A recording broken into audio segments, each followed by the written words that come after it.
Welcome to the Commission Podcast. I'm your host, Cooley. And the Center, Marquett, Devon Burton. All right, we are here today with another special episode with you guys. We're going to go over the situation in South Africa. It's a clip that's been going around where Trump and the president of South Africa had an interview. And it's very interesting. Trump played the video right in his face of the genocide that he's claiming that's happening to white people in South Africa. And you're going to get me and Marquett's take on this live because this news just came out. Marquett, you got that video? I do. We're queued up. Once you add it to Perfect. the screen, I'll just click play on it. And I've not previewed any of this. One of the saints sent this over to me. And so this will be fresh, hot take from both of us in parallel. Yeah. Here we go. Your feelings are your problem. I don't give a damn about them or you. I decline to take part in this struggle session, and I have nothing but contempt for anyone trying to drag me into it. You know, during my time on the public stage, I have found myself thrown into the middle of some very dumb, very fake outrage cycles. But this week, I have experienced what surely is the dumbest and fakest one of all. Over the past several days, I have been attacked by both the left and even a fair number of people on the right for, as the story goes, posting a swastika on Twitter. Or as it has been put, including by this ostensibly right-wing account, I, quote, approvingly tweeted a swastika. Now, this is the narrative that various factions have decided to run with, the story that they're telling. Never mind the fact that the story is entirely made up. It didn't actually happen. What did happen is that a few days ago, I tweeted a point that you've heard me make many times, especially recently. I called out the PSYOP that has been conducted to convince white people that they aren't native to their own homeland, even if their ancestors have been here for dozens of generations. Okay, so I want you all to track this. If you can make us a little larger when we're talking. I don't know if I have those controls, but yeah, I could do that. I appreciate you.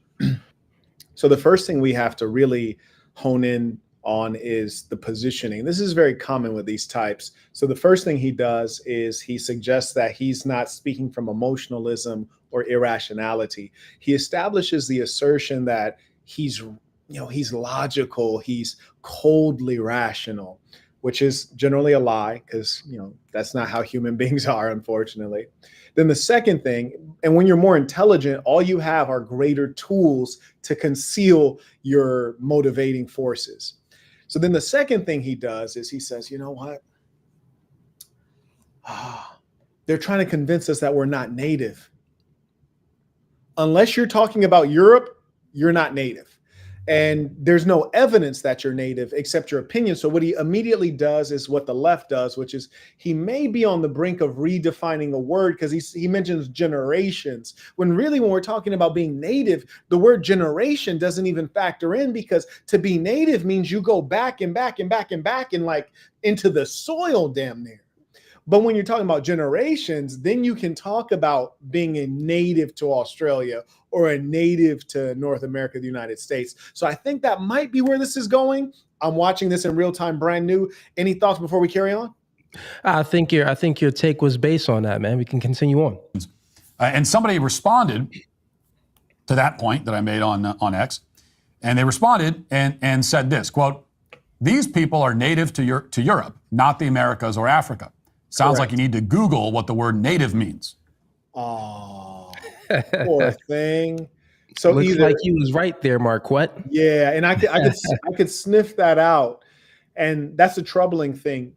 I remind people that the devil's chief tool is deception. It is deception and dishonesty. We all know that the European came to America and established dominion over this land through mass murder.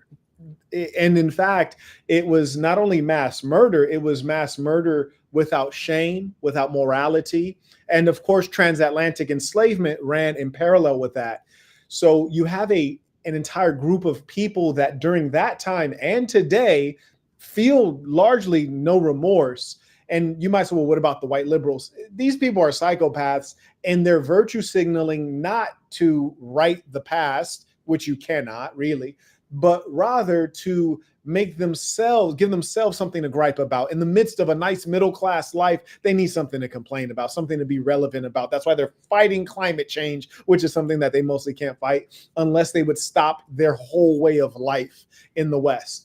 You'd have to stop the military-industrial complex. You'd have to stop much greater forces. But the idea that this boy is about to sit here and claim that whites of any variety are native to the Americas or Australia is an extraordinary deception. Even if he is going to bring up the Merriam-Webster definition, go to definition 1, 2, 3, or 80 to try to justify it. We know what the term is supposed to mean. There are words like literally, for example, and being that you had a lot of dimwits abusing the definition of the word, the dictionary actually updated it and changed it. Just like words like flammable and inflammable. People misuse the word so many times that the dictionary actually adjusts to our invalid thinking. So, for example, he's about to make an attempt to claim that they're native to a land that they murdered to become a part of. Extraordinary.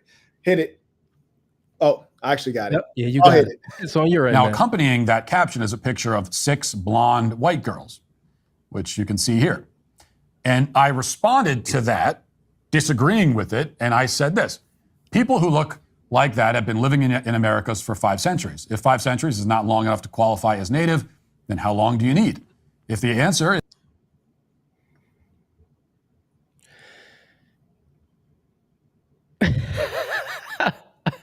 Yeah, so I mean, this part is funny is because I mean, what Marquett is really good at, you got to give it to him.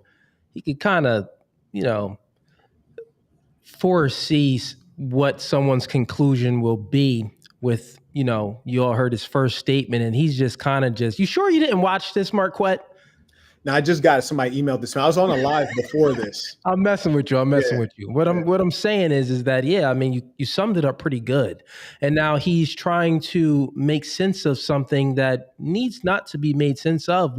It's a word, it has a definition. So he's trying to change that word so he can fit it into something. So yeah, what's your take? You know what? Shout out to my fans around the world who are Europeans, who are white, and reasonable. I could respect it if this fella came on and he said, you know what, man? We took over the land. We murdered and took it, and we're not giving it back.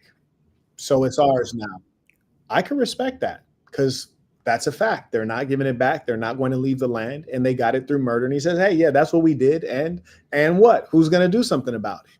Not the blacks, not the Native Americans. We mostly wiped them out. No one's going to do anything about it. I believe might makes right. And we're going to carry on as we have been. We are the dominant in the society, and we plan on continuing it in that way. I'd respect that. But instead, what he tried to do is assign morality, and he tried to suggest that they're entitled, similar to what you see the small hats do in Israel. And this is where I can't respect their position, but I want you to know that the devil's chief tool is deception, and they're going to continue lying, and they're going to stack lie upon lie to try to escape reality. And our chief aim is not to persuade people like this, but rather for us to know the truth, practice the truth, and live by it, but not get sucked into this, because his argument is that time creates nativity, if you will. I don't know, is that even a word? You become native because of time? No. You could be a white person in Africa for in year 3033, right? In the year 3033, you're still not native to the land because that is a black land. Just as if I had kids in Sweden and there's, 1,000 years from now, they will not be native to that land. They will still be of African blood or blood that is aboriginal to elsewhere. So the question is, what's driving him to become irrational? Because he's intelligent. We can't deny that. Yeah. It'd be a fool to say that he's dumb. So what is driving him to make these clearly foolish arguments and for others like him to agree? It's Yeah. That's a good question. Is it an agenda? Like, what is it? Because it's silly to say. Like, with that logic, you can say, well, they got a problem with Mexicans, crossing the border and stuff. Some of these Mexicans, if it's a time limit, they could be natives to this land. Then it's like the colonizers, the white people claim that the Americans, this is their land, but then we have an entire group that we call Native Americans. Woo, so why would we still use that language and call them Native Americans if there's a time limit? We've been here for what, 300, almost 400 years. So when do we become natives? Then we take away their name of natives. So yeah, it makes sense. You can continue on with the video. Is that your ancestors have to actually originate from the place, then nobody is native to anywhere. So where do you draw? Wait, what?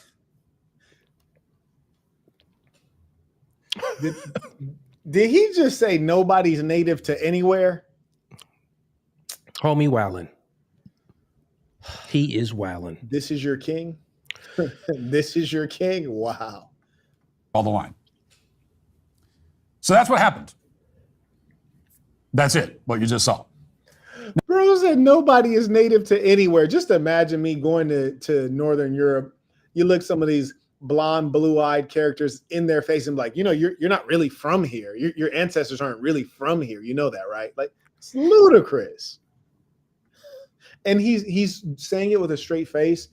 And that's precisely why when I listen to people talk about racism or white supremacy or anti-black racism, whatever you want to call it, I know that the party arguing vehemently against the nerd Fuentes, which, in the bootleg neo-Nazis and all these characters, when they're arguing against them, I'm thinking in my mind, like, you're never going to stop them from being racist. You're never going to be able to reason with them because they're not starting from a rational base. They're starting from an emotional base. They're starting from a very self-focused base. There's something wrong. There's something wrong in them.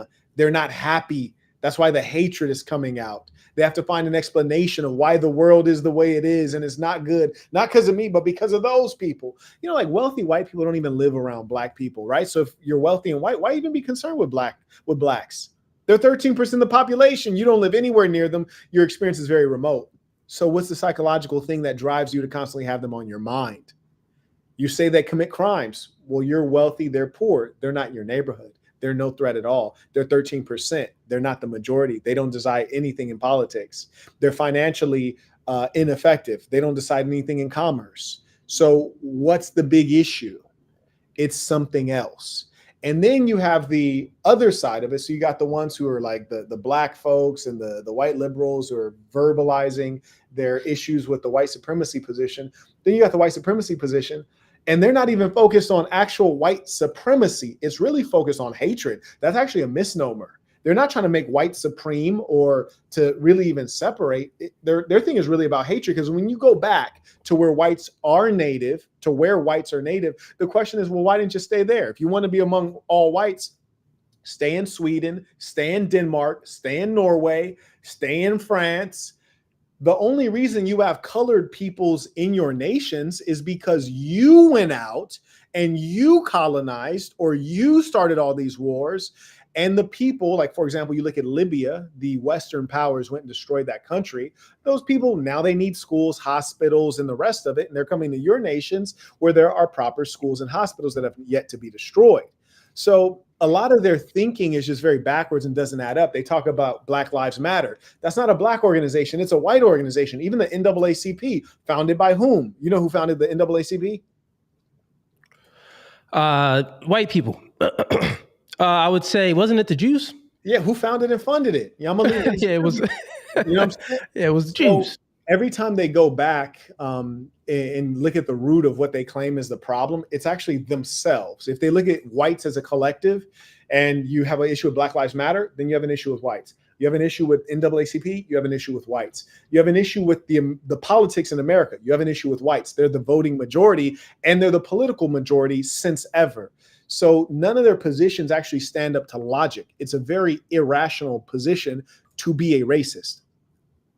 Carrying on, unless you have something to add on that. No, man. Good. Now, I'm you might be just thinking, getting up some video. but wait a minute. Queued up. Where did you approvingly tweet a swastika in that exchange?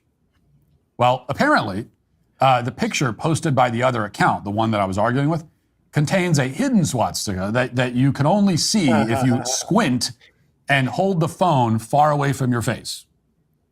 And I'm not joking. This is actually what people are mad about, okay? And now you might be thinking, wait a second. People are mad at you because someone else posted a picture with a hidden swastika that nobody can even see unless someone else tells them it's there? Well, yes. But also no. Yeah, that's the genesis of this latest outrage cycle. Wait, what do you think of that? I mean, he's talking about this a swastika and, people posting it. Let it continue on a little bit. Why I've been attacked for 2 days straight. But no, they're not actually mad. Okay, nobody is mad. This is all a game they're playing. It's the game the outrage mob always plays. The game is to lie, defame, and smear until the target, me in this case, performs whatever self-debasing act of compliance they're demanding. And in this case, they have demanded repeatedly, many, many times, that I apologize and disavow and delete and deliver some kind of assurance that I am not, in fact, a Nazi. They're trying to force me into a struggle session. That's what this is all about. And we'll get back to that in a moment. But first, I want to show you how far this Matt Walsh posted a swastika story spread, and also how it spread, because I think this is a good case study in how these mobs operate. I want to know for everyone that he may or may not have posted that knowingly, but that's not the real question. The real question isn't, did he post a swastika? Is he a neo-Nazi? The real question is he someone who is racially biased and has a large platform and influence in which he's utilizing to forward his biased beliefs that can be detrimental to certain populations? That's the real question. And unfortunately, as we've seen with the Trump racial politics around immigration and refugees, that there are a lot of folks who may not be neo-Nazis or consider themselves as such, but they're clearly racist and or white supremacists, and they're just not saying so. And though that's kind of what has to be addressed, because, frankly, if you got a no immigration, no refugee policy and America First policy, why are South Africans coming over here? If it's no immigrants, no refugees, America First, why are South Africans coming? I don't care if they're black, white, blue, colored, mixed or anything, but why are any of them coming? But being that they're white and you stop refugees coming from places that are war torn, then I get suspicious because there is no genocide in South Africa. I say it as one of the persons who's been to South Africa many times to various major hubs in South Africa, whether we're talking about Joburg or Cape Town or Durban. Yeah, recently shopping for real estate, hanging out in Cape Town, which is basically San Diego because it's all white people and it's beachfront property. And there's nothing on the order of a genocide. What's more, if you guys may remember that I was there and they wouldn't serve me in a restaurant where there was all white patrons and black workers and a white lady at the front, the hostess, and she wouldn't even let me go in there. True story. I was on live when it happened. So there is no genocide. And I know whites personally in South Africa that are outraged at this lie.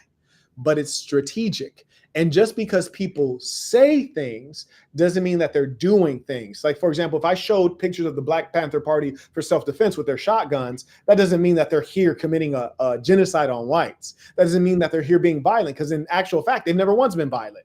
People claim that Martin Luther King was nonviolent and Malcolm X was violent. There's actually not one single documented case of Malcolm X, the Nation of Islam, having any instance of violence, aggression, not even of self-defense. They didn't defend themselves. So these are all trumped up claims. I haven't yet seen the video, but I heard there's a video, and it may have been in the list that was sent to me, of Trump playing some content for the president. So we'll take a look at that. Yep.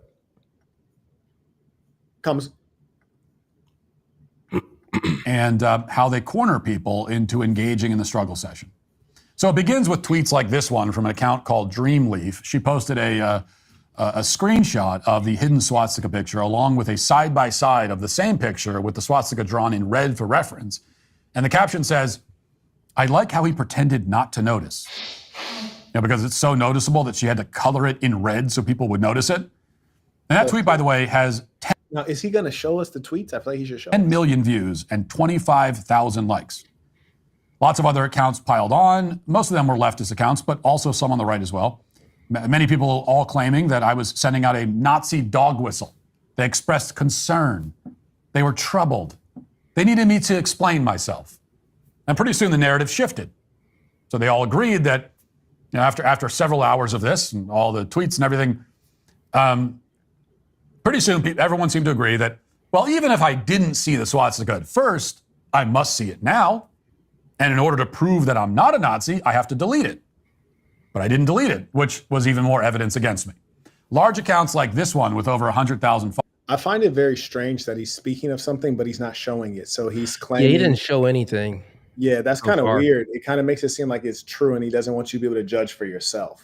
That's because if it wasn't true, you could show it and it would be apparent visually, right? Yeah, you could probably pull it up. Let me see if I can find it. Continue to play it. Followers declared that my refusal to delete is self-incriminating. So this guy wrote cryptically, Matt Walsh's swastika post is still up. He knows. Soon other conspiracy theories started flying around, like this one. How can people not see a Nazi logo on a picture? You really have to be blind. And the thing about Matt is that I think this was already planned in advance. He wanted to get people talking about him. You know what they say, talk bad, talk nice about me, but just talk. Yeah, maybe that's it. Maybe this was all planned. Maybe I'm in cahoots with the other account. Maybe the other account is actually me. Who knows? Possible. Now, the only way to absolve myself of the charge is to come out and explicitly say that I'm not a Nazi and I'm sorry about the swastika and delete it. And if I don't do that, then anything is possible. These people have issue and post. All of the comments agree that this was a Nazi dog, that I knowingly retweeted a swastika. Oh, okay. I can see it right there.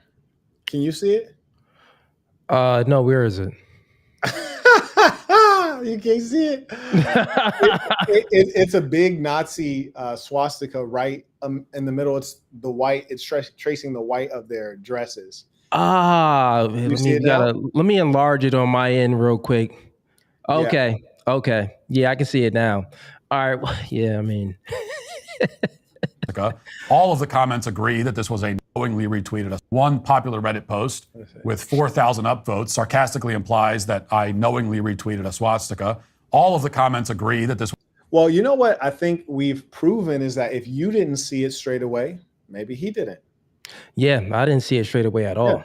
Yeah. I saw it straight away, but you know, so I think that's a reasonable. You know, I think that's a reasonable. But argument. And he did show this picture, like in this clip. This picture was showed twice, and I don't think either of us caught it the two times he's shown it. Maybe we wasn't looking for it. That could be the thing, though, too. But it was zoomed in, though. Before you're talking about? Yeah, it was zoomed in. So now that it's pulled out, you can kind of get the yeah. Well, it's very clear it's pulled out. Yeah. This was a Nazi dog whistle on my part. The top comment with over 1,000 upvotes says this. You know, this popped up on his feed because it literally feeds him Nazi propaganda based on his interests, and he chows down. Right. The fact that a response to one of my tweets showed up in my feed is evidence that I have Nazi interests. That's the claim. And thousands of people agreed with it. Yeah, so over on Facebook, a leftist account declared, Matt, talk to me. Yeah, some of the claims that he's making, I see the point where he's coming from of defending himself as far as, you know, defending himself against, we can say, propaganda of people wanting to just try to bring you down and make up stories that maybe the story isn't there from it. You know what I mean? So he's defending that. He's defending like the cancel mob, right? So I get that part of what he's speaking about. The beginning part where he's trying to say like, well, what is native? That part was dumb. Like you didn't even have to go there. That was crazy.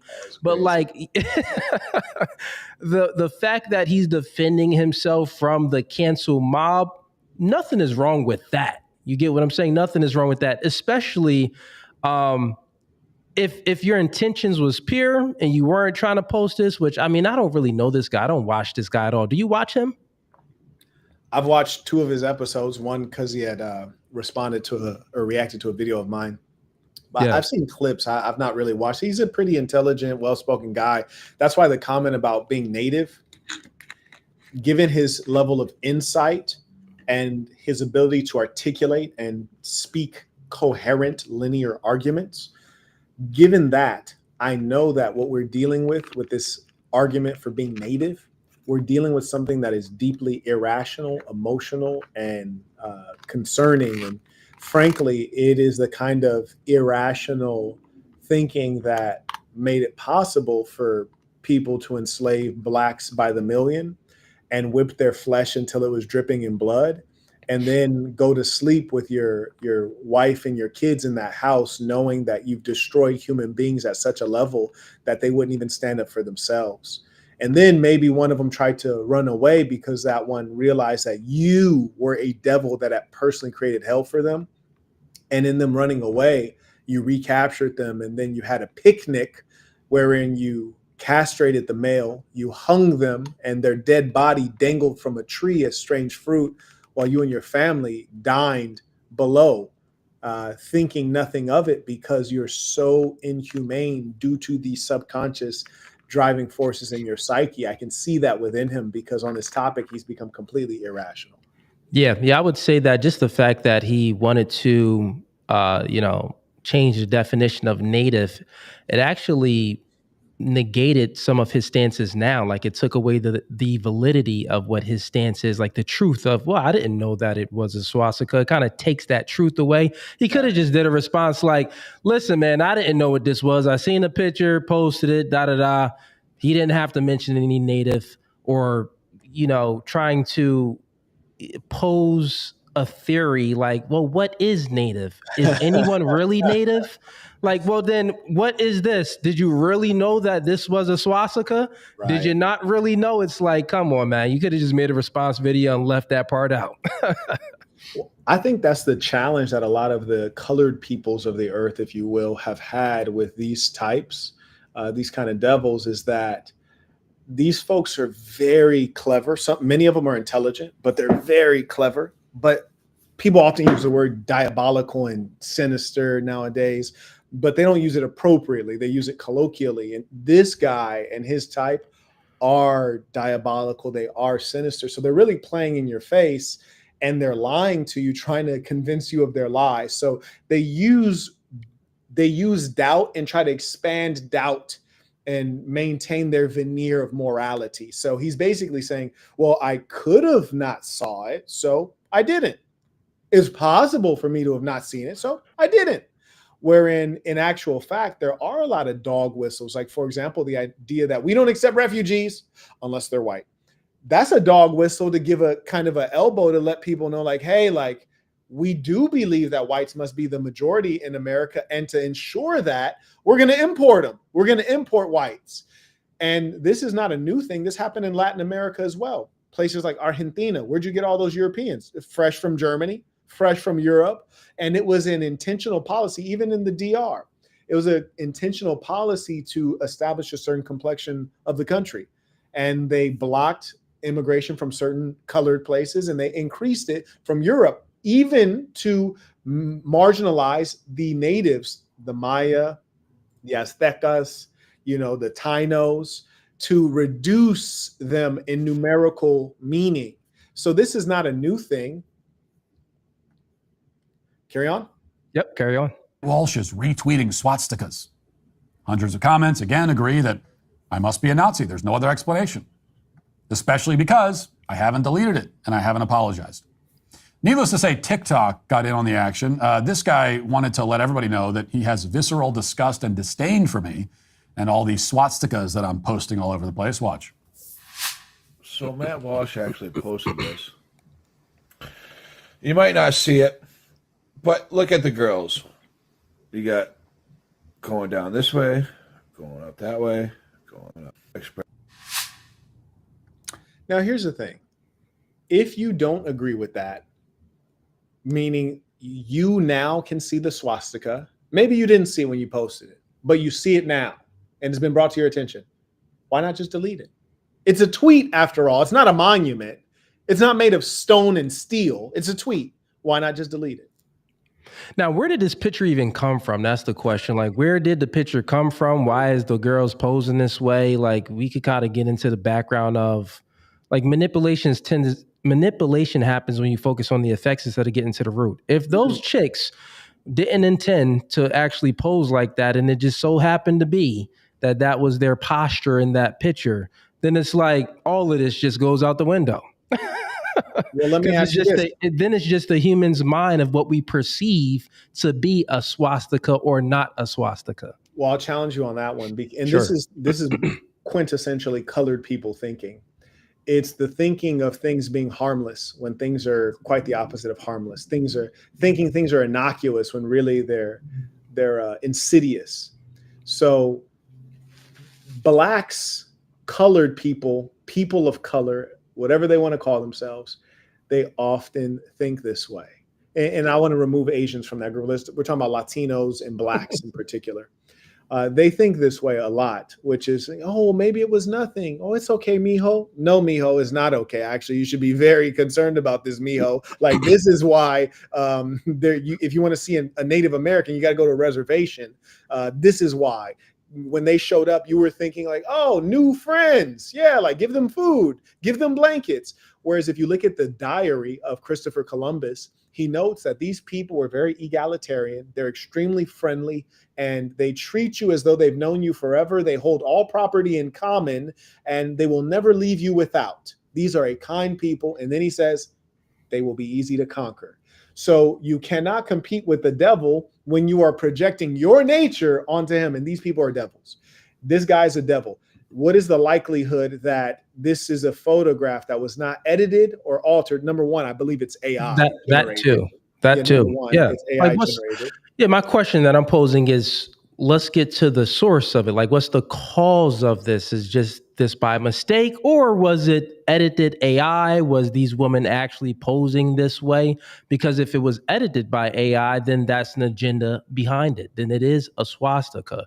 It was intended. The intent is important. It was intended for it to be a swastika, which then gives it meaning. If the intent isn't there and it's not intended for a swastika, then, well, we are creating our own meaning, right? Well, I'm asking, what do you think? Do you think it was intended, or do you think it just happens to be in the perfect shape of a large swastika? That's a good question. I would have to say, yeah, we just reacting to it. I would say, I don't know. Man. Ladies and gentlemen, this brother Cooley, and that's the thing. That's why the colored peoples, or let me just say the blacks and Latinos. The blacks. No, and the Latinos. I mean, Latinos too, yeah. Yeah, that's why they got wiped out at that level. They got wiped out at it. Is the naivete, is the kindness, is the sweetness, is the goodness, it's that lightheartedness, it's the dancing spirit, it's the lack of snow, the lack of ice age in your region. When you survive an ice age like the Europeans, like that's going to make you a good planner. It's because you got to plan for when the ice is not there and you can do certain things, and when the ice is there and you can't get certain plants and vegetables, or you can't hunt certain game, you have to plan. You got to be rational. You have to deal with scarcity. You got to take. You got to protect. When you grow up in an ice age, you survive ice ages. You grow up in places where there's real blanketed snow winters. The nature is different. And that's what we have to deal with, is the nature is different. Just like the nature of a bulldog, a pit bull, a poodle, a fill in the blank are all different. They can intermix, they can breed with one another, but we know that the poodle is a higher IQ dog. We know that certain dogs are very loyal, like the German Shepherd. We know certain dogs are great guard dogs, like the Doberman. We know that certain dogs are kind of sus. They might flip out and kill you, like the pit bull, the bully breeds, the boxer. And human beings probably have certain nature too. That doesn't mean that it's true across the board, but there's a propensity, there's a preponderance within a certain racial category. And I would dare say, and I'm not attempting to edge on racism, I'm just kind of pointing out something that history documents, is that the blacks tend to be, and this is actually documented in terms of, like, for example, in The Economist years ago, and you can't even find the reference now, they wrote about certain racial categories have higher or lower levels of neurotransmitters that provide for happiness. They noted that Asians have less, meaning theoretically they experience less happiness because the presence of certain like dopamine, things like this is less in their chemistry. But for example, the blacks, very up-tempo, happy, rhythmic, dancing, smiling people, more language inclined, less math inclined, a little more careless, a little more open and friendly. Not to say there aren't math brains and science brains and rational people and ruthless people within this collective, but as a mass, they tend to exemplify these characteristics more. And you can find different traits that are common to a people. And I think some of the traits that I just described are really provide for the downfall of certain peoples when they come into contact with other peoples that are more ruthless and greedy. Like, for example, China has an exploding population. India has an exploding population. How many countries has India colonized to get Lebensraum or the German living space? None. How many countries has China taken over to take over living space? None. So we know that the nature of the European is different, generally speaking. That doesn't mean that they're bad or wicked people, all of them, right? That just means that it's something that one time might be a fluke, but when you notice, like, okay, we have Latin America speaks Spanish because of the Europeans in Spain. The Namibia and Namibia and Africa was colonized by the Germans. Brazil was colonized by the Portuguese, and the Caribbean parts of it colonized by the Dutch. We can see the Europeans went, and many of them went outside and took over through violence. So it would indicate that this is a part of the nature because of the consistency. Thoughts? Yeah, I know. I totally get exactly what you're saying when you're speaking about the nature and the consistency of someone's nature. The point that I'm making is just without assuming, take away all assumptions, and you just we see a picture of these women. They're posing in a swastika. It's very simple. And one of my main mantras is it's easy to manipulate yourself and someone else if you don't have the actual cause of what it is.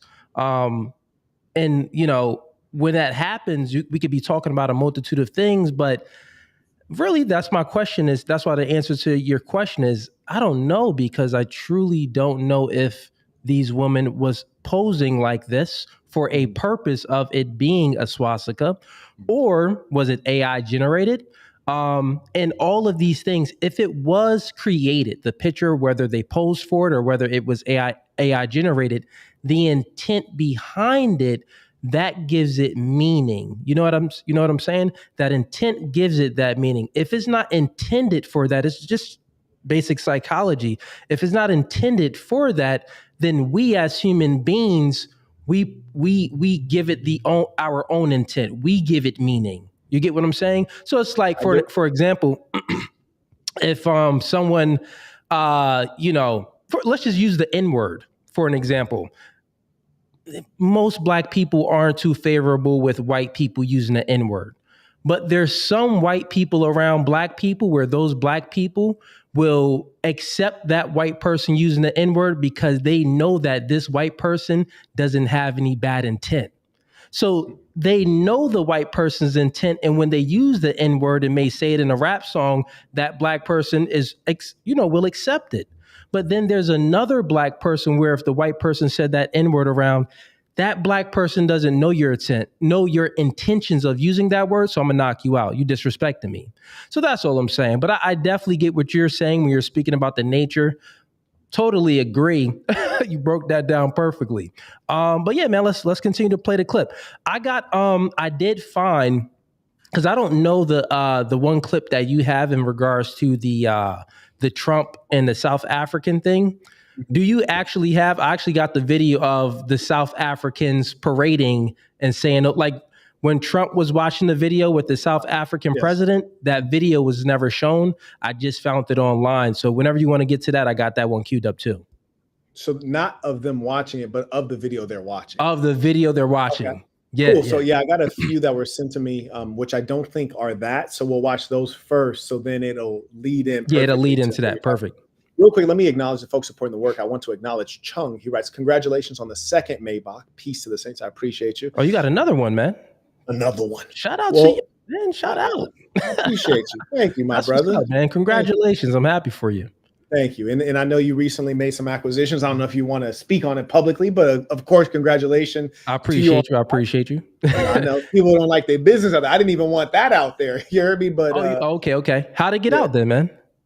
the sales rep wanted to, like tag it on his social media. He's like, bro, it's not every day I sell a Maybach. And I was like, initially I was like, nah. And then I was like, it's a young kid, or not. He's not a kid, but he's a young man coming up in his career. And I was like, this will help you. Yeah, for sure, man. Go ahead. No, that would definitely help him out for sure. So that's dope. Right. That's dope that you did that, because it ain't doing you nothing at all. At all, except more haters, right? That's about it. That's a fact.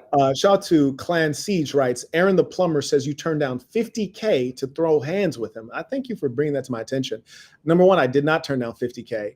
Man, I've caught a number of fades for free, for nothing. You heard me? For the free. So that's not the case. What the real case is this. I want everyone to pay close attention to this and know that I teach entrepreneurship. So number one, 50K is nothing. The real bag, like you got to think, if people are going to pay you 50K, how much are they making? And the real question is, would you rather be the league owner or the NBA player, the master or the slave?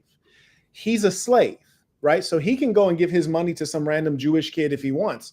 I'm not going to do that. So if you're going to pay me, you're going to be at a certain price point, which I identified when they reached out. I said, hey, I need you to get to this price point and I need my money up front. You're not about to give me money like afterward. No, I don't play like that. So wait, this is true. No, I wasn't offered 50K. I don't know what he means by that. I don't know what that's in reference that was to. Just okay. Yeah. So long story short, Aiden Ross's team reached out and said, hey, we'll give you 10K. Right? 10K. How much are they making? I don't care. Like 10K is ridiculous. Yeah, that's nothing. Like, bruh, I'll put 70K on a craps table and then go walk off while it's in play. You know what I'm saying? It's like 10K is like a slap in the face.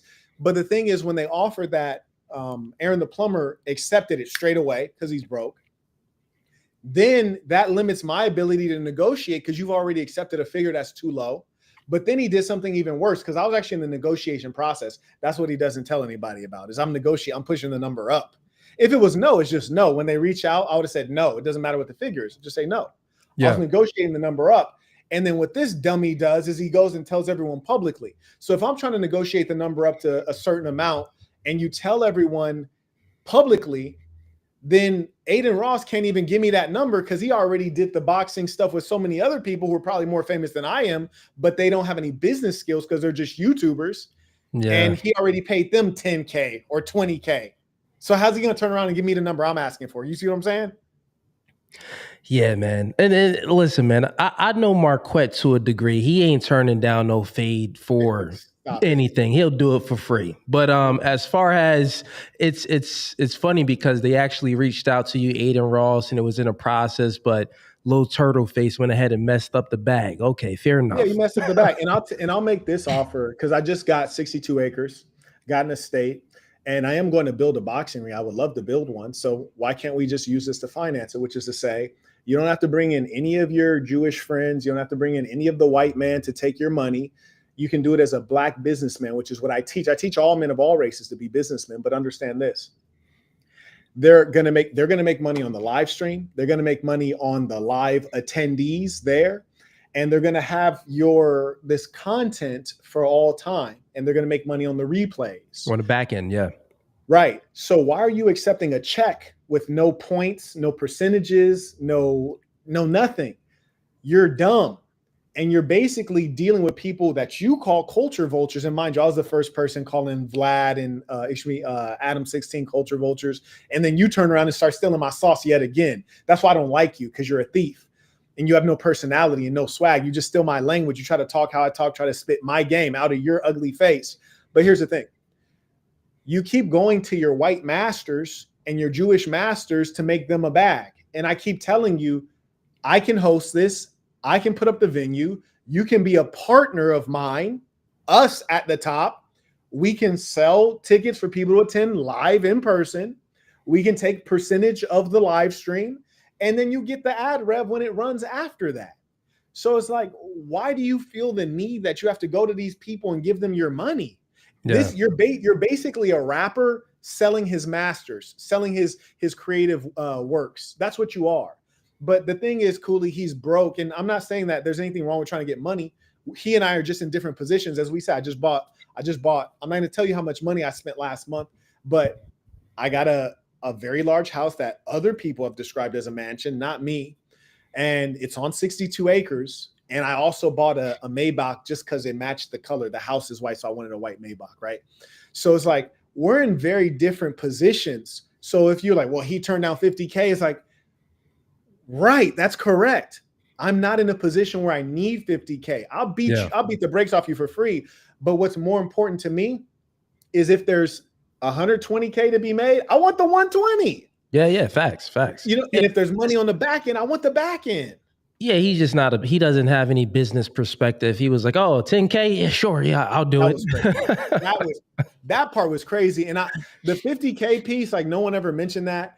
And I think I don't know if this super chatter could be making that up. I don't know.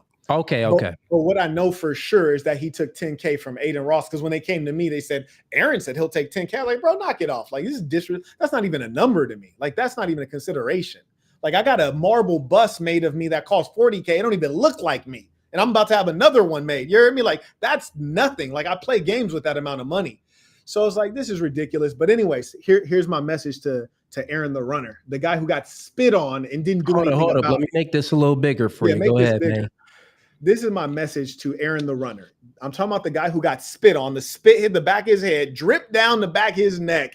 And before he got spit on, he kept saying, dead homies, do some dead homies. I die about it. I die about it. Exact words. Get spit on. Did he go die about it? No, he got scared. But then he did something worse. He lied and told everybody that the guy had a firearm, which was a lie. The guy did not have a firearm. No one saw the firearm. No one heard about it. I talked to Donut. Donut said there was no firearm. And what would make you think, even if he did have a firearm, that he was going to try to shoot you? The truth is, when you got bodied up with him, you noticed he was a lot bigger than you, and you got scared because you only fight transgenders, you fight white guys, and you fight homosexuals. You don't fight people who really fight. And the one time you did that, you fought an adult content actor, you got pieced up, and you was like, I'll get him up with anybody. And you were crying on video. So you're not like that. You're a coward. You're a rat. Tell the people about your paperwork. You're a rat. So I want everybody to know, bro is a liar who is broke and got sold out by a Jewish kid trying to make you work for $10,000. Put your life on the line for $10,000. That's crazy because he got you hurt for that. You dig? And here, if you really need that fade, run up on me, man. Run up on me. That's the thing. You kept saying, I'm gonna be in Atlanta. You came to Atlanta, you was quiet as a church mouse. We already know what it is. You're an internet guy. And that's why I don't like to deal with people like you, because if I mess around and piece you up, you're gonna call the police, man. Yeah, you're going to call the police. So anyways, if you want to really get it on, we can make an arrangement. We'll do pre-sale tickets. We'll have people come and view it in person. I will build a boxing ring on my property, and I will give you a piece of everything. I'll give you a piece of the pre-sale. I'll give you a piece of the live streams, and I'll give you a piece of the content after that. Okay? There you go. Now, you ain't going to have the lion's share because you're a peon. But I'm hey, give man, you a piece. That sounds like a good offer, man. That sounds like a good offer. You would make with the Jewish kid. Hey, we got some super chats that came in. You want to get to them real quick? I'll go ahead and pop them up on the screen. Yes, sir. And shout out to Clan for updating me on that. If that's a fact, he could be making that up. I don't know. Shout out to Payne supporting the work. May I also acknowledge Phoenix. He writes, don't trust these fair-skinned devils. Uh-oh. LOL. They have been, bro, put LOL. They have been in power for so long for a reason. They are devious and cunning, definitely cunning. Aya writes, being African and living in Africa my whole life, I've noticed that we blacks are very good at addressing issues, but not resolving them. That's right. Phoenix writes, with a bowler alert, unfortunately, the little hat gatekeepers will never let people of color distribute their products directly to the consumer. What do you mean by let? So you don't have to be, it's not about being let. Like Aaron, the runner, he's choosing to let the small hats take control of something that he and I have created the interest for this, right? Like, here's the thing. I've never met Aiden Ross. I never talked to him. I don't know him. So why all of a sudden, when there's some money involved, all of a sudden he banged my line? You see what I'm saying? Like, that's what doesn't feel right with me. It's like, you never introduced yourself. We never had a meal. Like, but when you can make money off of me, then you reach out. Hey, N-word. Yeah. I mean, Marquett. I'll give you $10,000. Like, it's like, come on, bro. Like, talk to them field niggas with that, bro. Like, don't talk to a boss like that. Come out of nowhere. Like, hey, we can make some money off of this. Where did you come from? All I knew was Aaron wanted to get this work. Now you're here. Fascinating. Anyways, he writes, that's too much power. That's why you don't see any Black-owned label with their own distribution. Didn't Master P have his own distribution? I think he did, right? Somebody let me know. As far as I understand, Master P, Birdman, these were Black label owners. These are guys that had $500 million. I think starting off, they did have their own distribution, but then they collaborated with Universal. I think all of them got with Universal or something like that. But in the beginning, they were distributing their own, because back then it was different. It was hard copies. You could distribute it a little bit differently. Well, Birdman made one of the most epic deals in the history of that business. So Birdman is a legend. And, you always are going to have partners in business. That's what people are not acknowledging, partners. But the thing is, there's a difference between being a partner of someone's and being their employee or being their independent contractor or being hired help. And my thing is, like, I'm not going to be your hired help. A partner has an equity stake. They get a percentage, which is to say, if I piece up Aaron and I knock him out cold, and then it does 80 million views, right? So you're telling me you're gonna write me a check for 50,000, but the 80 million view content might run up a bag of 300,000, but you cap me out at 50,000? Like, word? That's crazy. Like, I'm not going to ever sign up for that. You know what I'm saying? Like, I'm always going to sign up for like, I need a percentage of what I earned. And that's the difference that people don't understand. And more importantly, I want all the people who are currently broke in the live stream, I want you to understand this. This is a good game. At our level, we're not working for money. Every dollar is not a good dollar. I want the dollar that I want, and I want it how I want it. You hear me? I'm a boss. I want the amount I want, and I want it how I want it. And I let you guys know this. Sometimes hunger makes the appetite grow. You hear me? Like, the more I lengthen it out, the bag probably just gonna go up now, isn't it? Huh?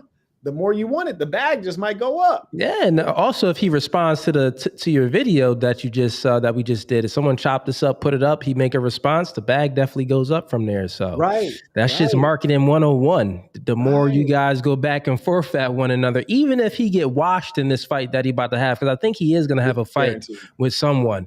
Even if he's about to fight somebody? I think I think he is going to fight someone. He's been training and stuff like that from what I've seen on, like, do we know who it is? Because I've been in Serbia and Belize and Slovenia. Yeah, I have no idea. I seen the Shade Room or Hollywood Unlocked posted something of him working out. So for a fight, And that's why I tell people, like, I want my money up front because, one, in general, that's just how you're going to pay me. I'm getting mine up front. I don't care who we doing the deal with. That's number one. But number two, I'm in Slovenia. I'm in Serbia. I'm in Belize, all in the last month. So it's like, if I'm going to train for a fight, I'm dedicating my time in advance. So I'm not going to let you pay me after the fight in case it gets canceled, postponed, or anything like that. Money up front. You did. And everyone that's tuning in right now, we are live on the Commission Podcast. It's right on YouTube. Me and Marquett are going live on our own channels, but then we have a joint channel, which is the Commission Podcast. That's what you're tuning into right now for all the newbies that's in here. Go ahead and subscribe to the Commission Podcast. It's at the Commission 1 right here below. And subscribe to the YouTube channel, man. If you're liking this content, I believe this is our third episode. Yes, this is our third episode, number 3, man. And each episode that we've been doing, the views have been good. The audience have been liking it. So it looks like it's doing good. And we expect to expand it and get some guests on and, see where it goes. Marquett, you want to continue to play this video or you want to get into the Trump thing? Okay. Yeah, let's wind down this one. We'll see if he has a few more points, and then we'll get out of here on this one and go into the next. Cool. Swastika tweet over the course of those days, insisting that I must delete it and explain myself. And by the way, again, this is someone on the right, supposedly, who is really against cancel culture. And yet he's really story as it happened. I haven't actually, anyone tried. Okay, so he's not talking about anything. I actually am not impressed with that video at all, but I will say that his whole bit about keeping the tweet up, that's the part that really, for me, solidifies it as a dog whistle, because if I would have uploaded something like that and I found once I realized, like, oh, that is a swastika, I would have just taken it down, because I have no incentive to keep it up. There's no incentive to keep it up. Yeah, I agree with that take for sure. Yeah, I think that's weird. And so I think like he's just like basically showing the boldness of like, I'm leaving it up. He's gonna double down. And I think the motivation, let's just say he's innocent, but not even innocent, but I think that the main thing that his motivation is to really get at the cancel culture mob. Like, that's the reason for doubling down. Or the reason could just be, no, this is what it is. I know it's a swastika and I'm just really about that life. It could be either or. Yeah, I'm going with that one, because the whole I'm against cancel culture piece. Nah, bro. Like, if you uploaded a swastika and you didn't see that it was, and now that you see it is, you'll extract it. Yeah, just take it down. Yeah, you'll extract it. But the thing is, the blacks are so goofy.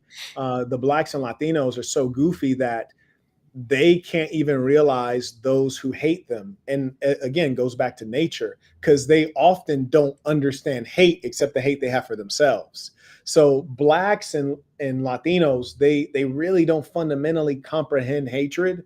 And they also somehow are not aware, because the nature of what they're suffering is not the same way it was in the past, when what we call Latinos, or the Aboriginals in some cases, the indigenous, were being hunted down and murdered, or when the blacks were being kept in bondage under the whip of the slave master or the shotgun of the overseer. So the new nature of things become very hard for the dim-witted colored masses to perceive what's actually going on.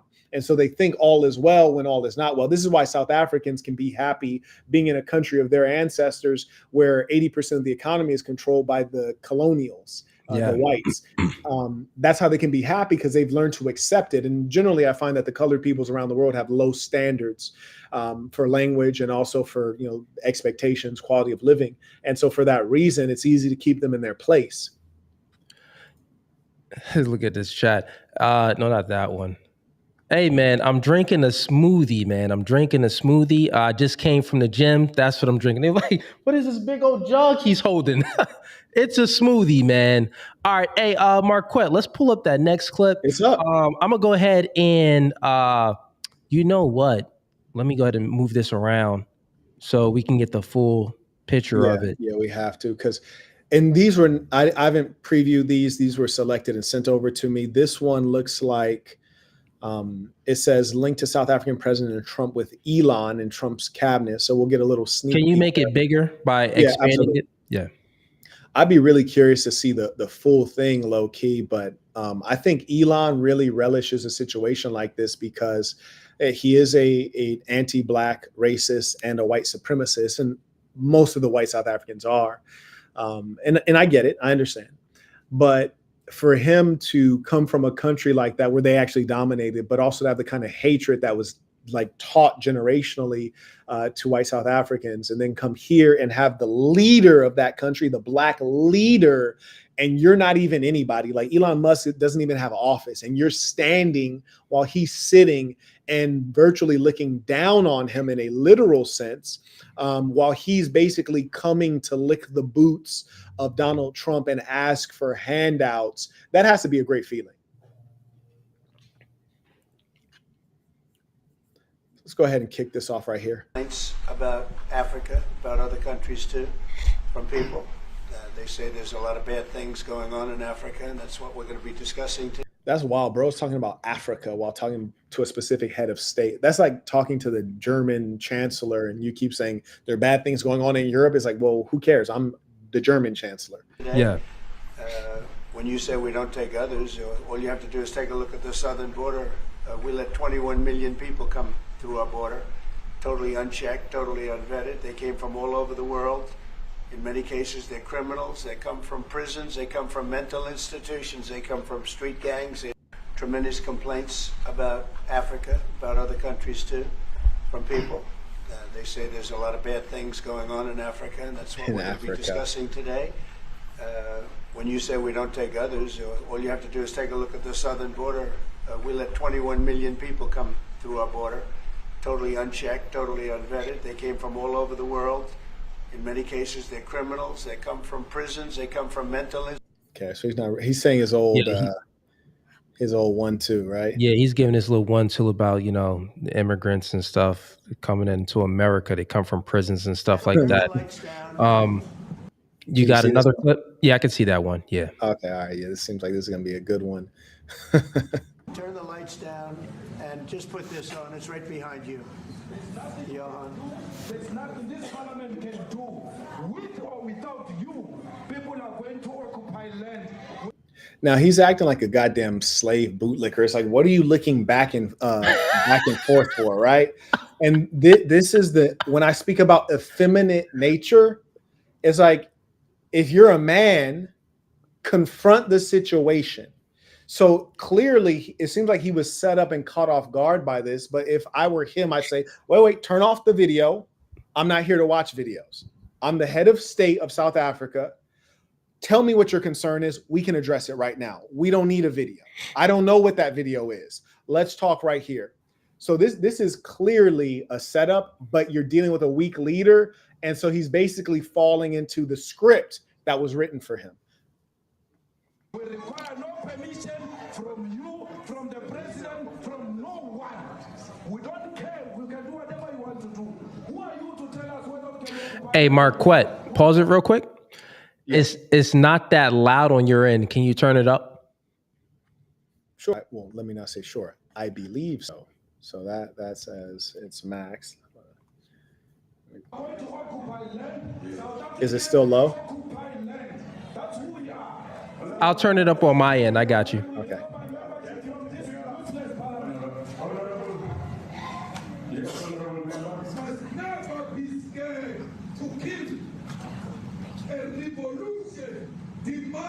At some point, there must be killing people who are the mayor of DJ in PE.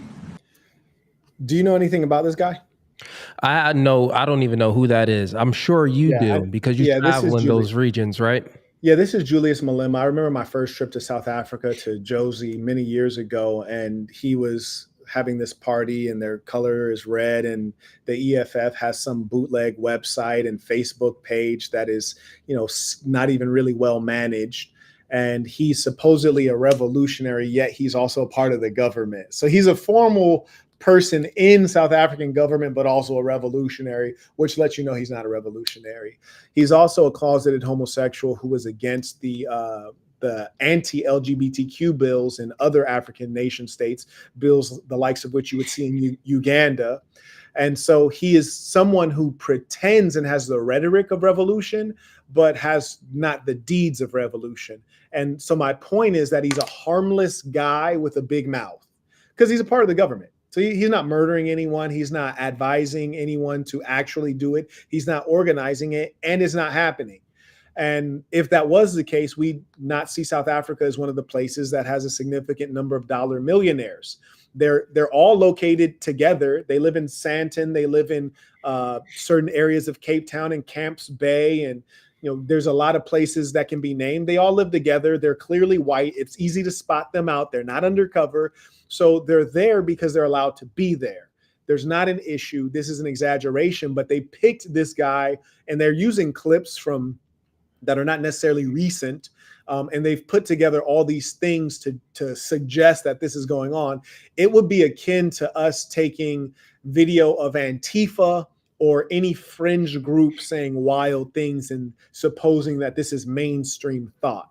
This is not mainstream thought among South Africans. I wish they had the kind of guts that were needed to put some of this into action, not on a racial basis, not based on race, but based on the fact that every people are entitled to their homeland. Germany for the Germans, France for the French, and South Africa for the South Africans, which would be Zulus, Xhosa, and others. So what we're seeing here is some BS, but let's see how the South African president reacts to this. and he already just has that real like slave bootlicker kind of like body. And now that's a good breakdown too, because you know, people in America, I mean, I've never been to South Africa, but you've been there many times.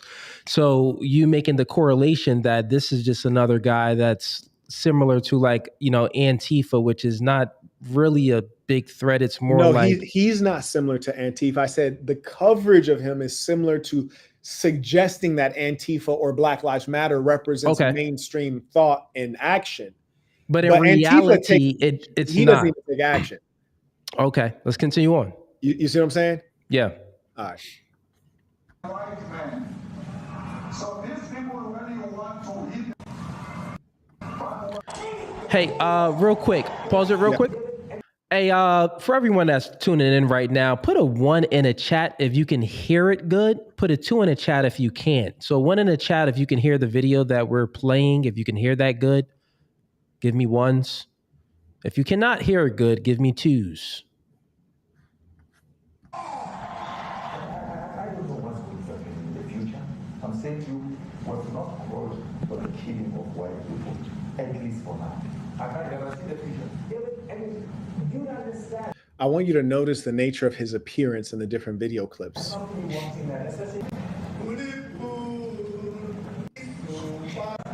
And what's really important here is the fact that, and I want everyone to really mark my words here, Trump and Elon Musk are creating white supremacist propaganda. And I am one who voted for Donald Trump. I'm a fan of his. I think he'll do well for the American economy, especially the money and property classes. But they're creating white supremacist propaganda. They're claiming that there's a genocide. Are they showing you videos of genocide? Are they showing you videos of dead white people? Are they showing you crime statistics? No, there's no evidence. They're showing you someone speaking against whites. And that's the big difference. There's clearly no evidence because the whole White House couldn't find any. So instead, they're showing videos of Julius Malema, who really is a liberal white woman. He's an LGBTQ supporter. These are not African values. And the sad thing is that the president of South Africa is so effeminate that he would sit there in silence and listen to this nonsense, this marginal opinion being reflected as though it's actually turning into action and it's mainstream, which it is not. And this guy's a part of the South African government. He's not a revolutionary or a killer or anyone like that. Burial sites, and these are now this is. Okay, so now Trump is about to start interpreting the video in front of the face of the president of South Africa. Let's see if this guy has any guts. Very bad. These are burial sites right here. Burial sites. And he's acting just like a bootlicker. Like, I'm just one. They got a noose around this boy's neck. He's not even a man. He's looking like he's curious. Over 1,000 of white farmers, and those cars are lined up to pay love on a Sunday morning. Each one of those white things you see is a cross. And farmers, I've never seen anything. Okay, so and the thing is, it's like what you're saying it's accurate because they're just showing different clips of videos. There's no evidence of any murders. This is just a highway with cars. He's saying that there's bodies and crosses. Can't see it from, I mean, it's not too clear, but who's to say that they're just not, these cars isn't, you know, paying homage to their military from years ago and people was killed. So it doesn't really do anything. Also, the president, the president of South Africa, he looks totally confused. And I know what you're saying, where you're saying like, oh, he has that bootlicker type of like mannerisms. Yeah. I think that when your belly hang over your belt, you automatically have poor posture. So when you're in a facility and you're speaking and dealing with other people, you're already not going to look that confident because your belly is hanging over your shirt. I would still incorporate the things that you said. Niggas do be feminine. It gets worse. So let's see if you mind if we check out to see if we can actually hear any. I do have okay, you just pulled up this one. Yeah, that's good. You could play it from there. All right, for sure. I got the same clip queued up, so that's a good one. Okay, fantastic. And real quick, let me acknowledge the Jughead writes, greetings, Marquett and Cooley. Ramaphosa is a disgrace to the memory of Winnie Mandela. Shout out to those who know. Steve Biko and Robert Subukwe. His cowardice is a disgrace to the Azanian people. I'm assuming that's his tribe there. We're going to be discussing certain things. As you know, we have the G20 is going to South Africa. I have a baton to you. Yes. The media. Now, can you see? Yeah, okay, good. I'm glad we got the full screen here. Okay, ladies and saints, for those of you who have my Master Communicator course, I have a section on body language. It talks a lot about how you form the body to convey certain things. This is disgusting body language. And if you take my Master Communicator course, and someone can drop the link in the chat, you'll notice I specifically tell you to not do what Ramaphosa is doing specifically. And he looks very effeminate in that posturing. Do you know that you just changed the video layout? Yep, I got you. I'm just pulling up the, I'm pulling up one that's a little bit more clear, and it's right to the point. It's 12 minutes long. Okay. And it's something that we can look at. And this is when they talk back and forth. This is the same video, but it is just the part where it's what they're speaking about. But let's get it right there. There you go. Yeah, and look at his body language. The legs closed, whereas Trump's are open. Look at the eyes.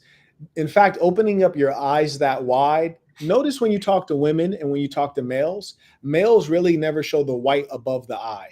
Like above the circular dark part of the eye, the white above, they never open their eyes that wide. Women, when they're talking, because they're emotive, they're going to show that a lot. His eyes being open that wide, his legs closed, and his posture tilted toward Trump, all submission, very feminine little character. This is the kind of guy to get taken advantage of in a holding cell. He ain't even got to go to jail.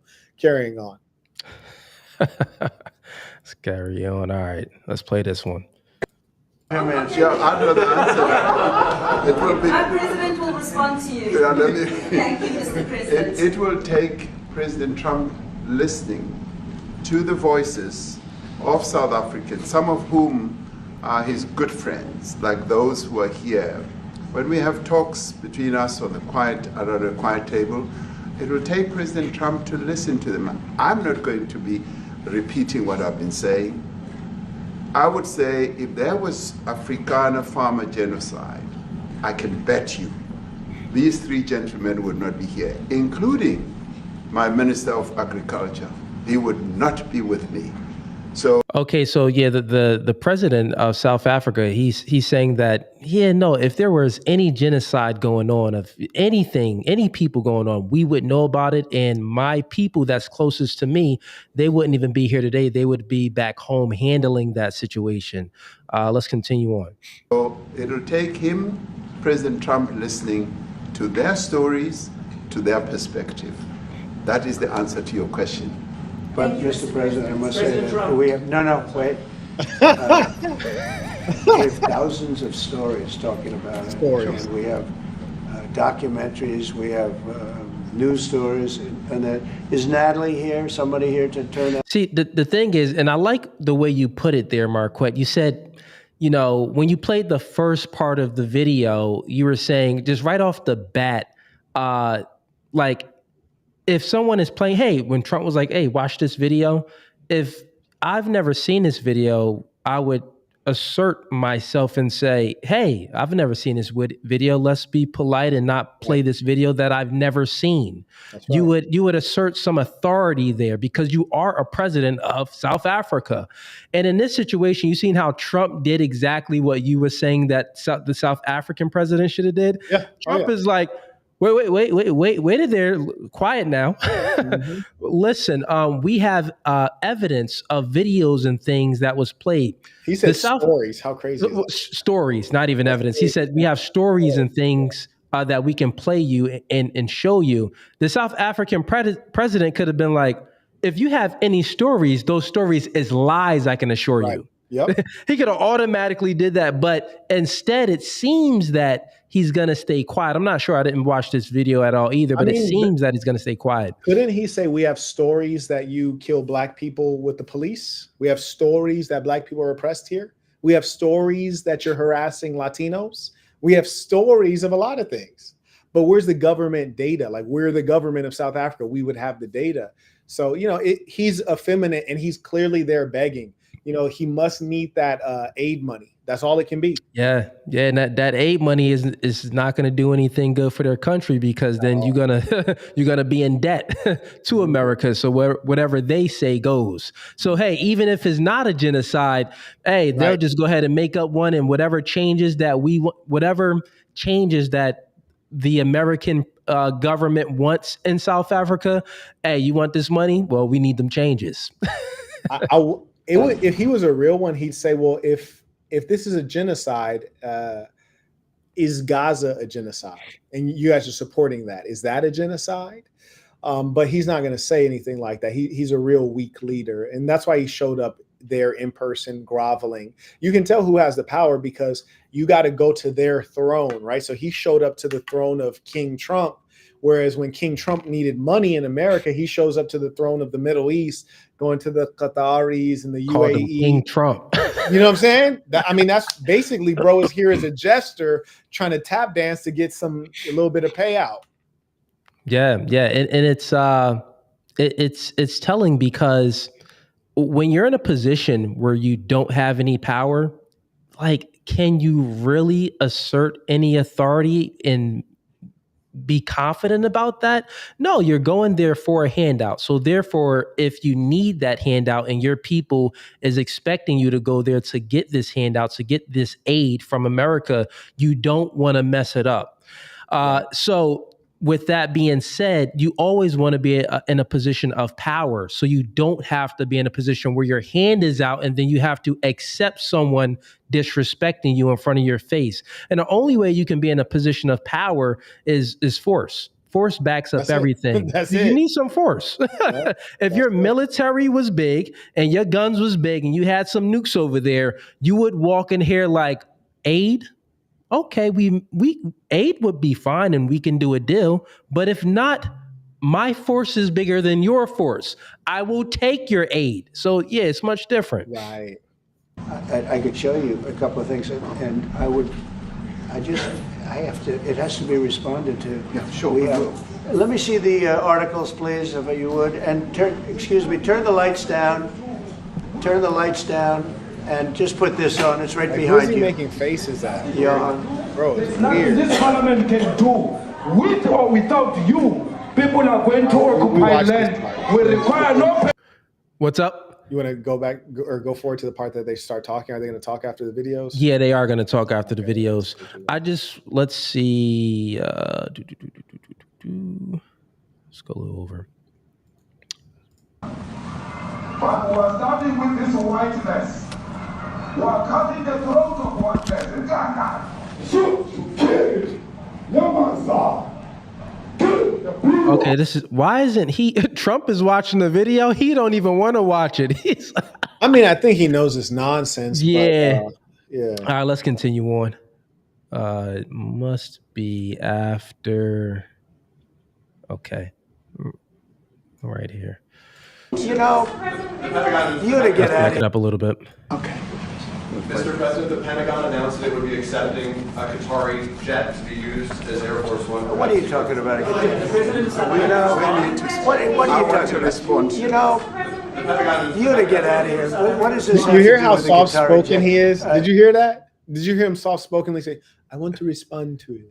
I want to respond to you." Like, bro, yeah, he was super. Bitch. He was super soft spoken, but it's funny how one of the reporters there, probably from some news source like CNN, said, "Hey, the Qatari jet that you just accepted it. What about that?" They're trying to throw that in there, throw some shade on Trump. But yeah, he definitely got that military jet. You heard about that from Qatar? You said military. I thought it was like an Air Force One type of jet for presidential transport. I think it is, but when he explains about it, I watched a little bit of, I seen a clip of him speaking about what the jet is for. He said something like military, but let's continue on. They're giving the United States Air Force a jet, okay? And it's a great thing. We're talking about a lot of other things. It's NBC trying to get off the subject of what you just saw. You are a real, you're a terrible reporter. Number one, you don't have what it takes to be a reporter. You're not smart enough. But for you to go into a subject about a jet that was given to the United States Air Force, which is a very nice thing. They also gave $5.1 trillion worth of investment in addition to the jet. Go back, you ought to go back to your studio at NBC, because Brian Roberts and the people that run that place, they ought to be investigated. They are so terrible the way you run that network, and you're a disgrace. No more questions from you. Go ahead. Yo, he be shutting people down quick, man. What's your thoughts on this so far? This little back and forth with him and the reporter. Yeah, I think you should combat them, but I think it would be more effective if A, they didn't make it into the press conference, and B, if you had someone that would come over and just escort them out. And if it were me, Book of Dark Truths type stuff, and shout out to the folks who have the Book of Dark Truths course. If I were in Trump's position, I would prearrange, because you already know this is going to happen. I'd prearrange security to escort them out.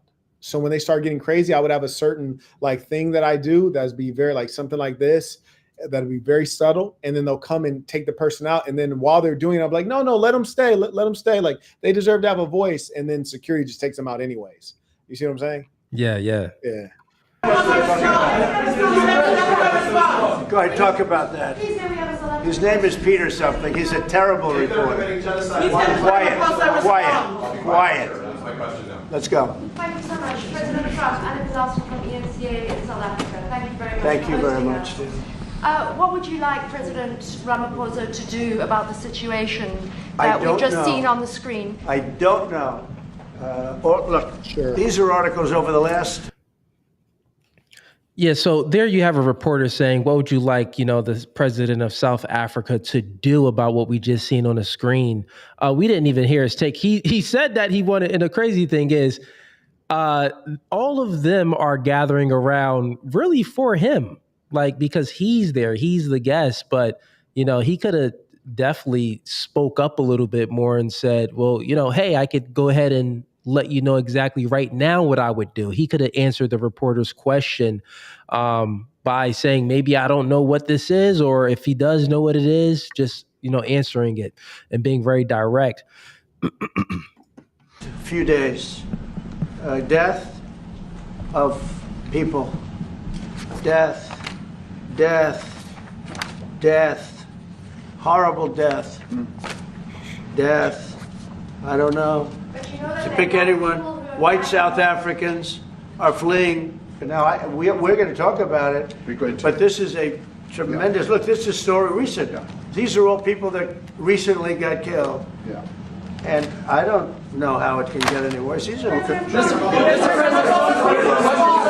the men that you saw, the people that you saw in that movie, those are officials. Those are people that were in office. They had one march, they had a dance in your parliament, whatever you may call it, legislature. Well, let me clarify that. Yeah, let me clarify that, because what you saw, the speeches that were being made, one, that is not government policy. We have a multi-party democracy in South Africa that allows people to express themselves, political parties to adhere to various policies, and in many cases, or in some cases, those policies do not go along with government policy. Our government policy is completely against what he was saying, even in the parliament. And they're a small minority party, which is allowed to exist. Yeah, so Marquett, your take was right on that, meaning that when you spoke about the Antifa part, Antifa, they were, propagandized up for them to seem like they're militant and they have some type of effect on blah. And that's exactly what he's saying. He's like, no, I mean, it's South Africa. It's our country. These people, they could do whatever they want. They have the freedom to say these things, to have marches, to have an opinion on X, Y, Z, but this does not reflect our policy and our government. What's your take so far on what he said? Well, not only is he weak in communicating this, but you could tell that he's very groveling toward Trump as a beggar in his communications. And Trump wouldn't even acknowledge him with eye contact. So that level of disrespect, man to man, leader to leader, was an obvious indication that Trump is actually not there to hear from him, but rather to embarrass him in the public arena. And when reporters say, hey, Donald Trump, what do you think he should do? This is what the colonial characters use, the idea that the white man in America should decide what a black man in Africa is doing in his country is extraordinary. And it's so disrespectful. Now, here's a contrast. When they asked something disrespectful like that, and the Canadian premier was there, the Canadian says, well, Canada is not for sale. Canada is a sovereign country, and that's not a conversation. He was very like letting them know, like, hey, we stand our ground. And Canada is right there. If anybody should be taking over, it should be Canada. But he had a level of dignity, and he expressed the sovereignty of his country, whereas Ramaphosa should have objected to that question, because the basis of the question is ludicrous. How should the head of state of a foreign nation dictate affairs domestically in South Africa? Exactly. It's just really weak. That's why I think that he should have just said, hey, that's a question for me, not for him. He's not the president of my country. So yeah, it was just silly. Let's continue on. Yes, in terms of our constitution. But you do allow them to take land. No. Totally interrupted. Quick, like, wait, but you do allow them. Can you go back 5 seconds? Did he touch him as well? Let's go back. Let's go back a little bit. Right there. Hold up. Let's go back a little more. Yeah, so he broke the space barrier to dominate him and shut him down. Allowed to exist in terms of our constitution. But you do allow them to take land. No. You do allow them to take land. Nobody can take land. And then when they take the land, they kill the white farmer. So, and real quick, like right now, Trump is telling another president what he allows in his own country. He said, but you do allow them to take land. The president of South Africa is like, no. Right. No. Right. like, how are you going to tell me what I do in my country? And maybe the president of South Africa isn't that well versed in the English language, so he's not quick to combat. That's their language. That is true. Well, yeah, that is the South Africa. The language is English. Yes. God dang, man, that is crazy. They was colonized. That's crazy. Anyways, these are things, chat, that I don't know, because Marquett actually been in South Africa how many times? Oh man, too many. Too many times. Homie basically got a condo out there and some living space and some land. Who knows? He probably knocked up a chick and got her pregnant out there too. I'm joking, Marquett. That's my guy. AIDS rate is too high. Really, out there for real? Yeah, and it's like 1 in 5 among the Black South Africans. Wow. But nobody wants to talk about that genocide, huh? Yeah, that is crazy. That probably has something to do with Bill Gates. You know, there's even documentaries where you have whites who are formerly a part of the apartheid government. It's all whites in the building, or in the room, excuse me. And they're discussing how HIV/AIDS spread so vigorously in this particular country, which has a high income in the context of Africa, which means it should not have such high levels of AIDS. And they talk about how the South African government, the apartheid government, did this on purpose. These are whites saying this. Yeah. Let's continue on. And when they kill the white farmer, nothing happens to them. No, there is nothing happens to them. There is criminality in our country. People who do get killed, unfortunately, through criminal activity, are not only white people. Majority of them are black people. And we have now been utilized. So this is where I didn't know that English is their first language, and he's just horrible at it. I mean, I'm not the best wordsmith either out there, but he's not quick. He doesn't have any reflexes on talking like directly to the points and using an analogy or a reference of how Americans act in their country. Because he could have easily said like, well, President, what you are claiming that I'm allowing these killings to happen in my country. What about your country? Are you allowing the death of, black people in Chicago, them killing themselves and the police brutality that's going on here? Are you allowing that in your country? So how can you say that I'm allowing this in my country? What you just witnessed here in this video was some propaganda. And guess what? I'll get my peoples to look at it and we'll come back to you with the evidence and the facts. But he didn't say any of that at all. None of it. The farmers are not black. I don't say that's good or bad, but the farmers are not black. And the people that are being killed in large numbers, and you saw all those grave sites, and those are people that loved ones going, I guess on a Sunday morning, they told me, to pay respect to their loved ones that were killed. The other thing is this, though. It's like they're creating this this race barrier up where it's like black against white. Let's just take black and white away. Would Trump say this if it was Chinese versus India? Let's just hypothetically say that the Chinese people were in India and Indian people there's been some, propaganda out where Indians was having a genocide doing a genocide against the Chinese people. Would he speak like this? I don't think he would speak like that. Listen, this reveals to me, as one who has always said, nah, Trump's not racist. And when I said that, what I meant is he's no more racist than any other white man of his age and demographic. But it turns out that he is.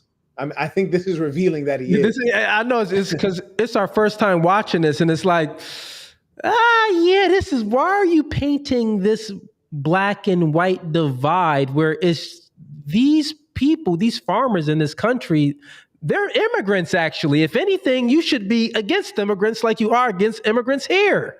It's like, well, think about it. Let's just reverse it real quick. In America, there's immigrants that's farming and doing things. And then a couple of these immigrants die. President Trump not going to say nothing. He's going to be like, well, was they supposed to be in the country? Like, what would be his take on that? It's kind of weird. In the chat, does that mean that we're losing audio? Say that again. The chat, the live chat, has some twos in it and some ones. We may have an audio issue. Okay. I do see a few of that. Chat, let us know if the audio is good. Put a 1 in the chat if the audio is good. I'll listen to it back on my end real quick. Yeah, and that might be only on your live stream because I'm gonna refresh mine, but mine looks like I don't see any 1s and 2s in my specific live chat. Okay. So let's see. So if you guys can confirm or be descriptive in terms of the audio video. Nah, even with the video, let's see. Okay, yeah. So they said this audio and video are all good, is what I'm hearing. Yeah, it's all good. It's good. Okay, you're good. All right, fantastic. Yeah. You want me to go ahead and continue to play this, or you got to take on this part?